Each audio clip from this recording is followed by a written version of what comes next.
Dawnbreaker. Big hammer, flashy ult, looks cool, right? But after a couple of nerf shifts in the meta, is she actually still good in the offlane? Well, in this video, I'm testing if offlane Dawnbreaker is still a solid pick in 7.39C, how she feels to play, what works, what doesn't, and whether she's worth your MMR in your ranked games. No throwing, no gimmicks, just real games, real insight. Let's get into it.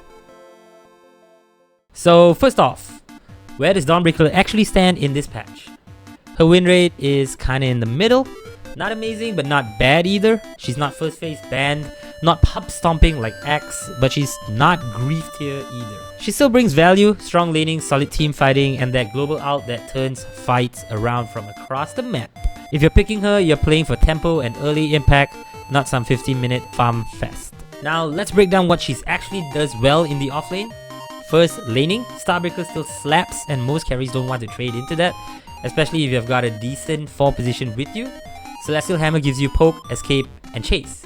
It's weirdly versatile. Second, that global ultimate. Solar Guardian lets you show up mid, bottom, jungle, anywhere, and it completely turns a fight around. The best part, you don't even need a blink. You just press R and boom, you're in. Add in some healing, decent armor, and teamfight disruption, she's more useful than people give her credit for. Now, the pain. Dawnbreaker gets hard counted by silences, stuns, and roots. If you get silenced mid Starbreaker, you're basically just spinning in place while dying. And if you get rooted while ulting, you don't even go anywhere. She also doesn't scale well if you fall behind. Like, yeah, you can build tanky, but you're not solo carrying late game. You need a team that actually groups and plays around your timings, otherwise you'll feel kind of off. Item-wise, you've got a few options depending on the game. If your team needs a frontline or brawl, go face boots, maybe blade mail, SNY, BKB. You get in, make space, stay alive long enough to matter. If your team already has damage, you're just there to survive and support.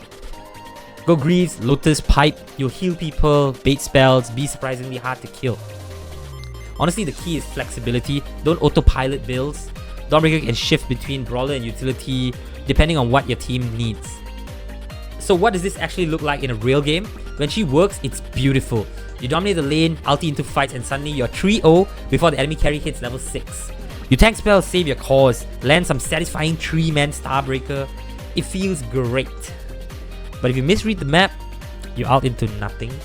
You whiff your stun, and suddenly you're the offlane version of a Dazzle. No real damage, no real presence.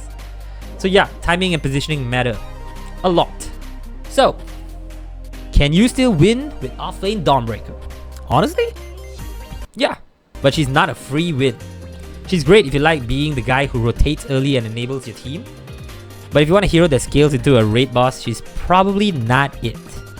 Still, if you enjoy her kit and you've got a solid lane partner, she's absolutely viable in 7.39C. So guys, let me know in the comments down below if you've been playing her, or if she's just been collecting dust in your hero pool. And if you want to take her to the next level, check out the video where we break down her best offlane partners. That's the one that's coming up next.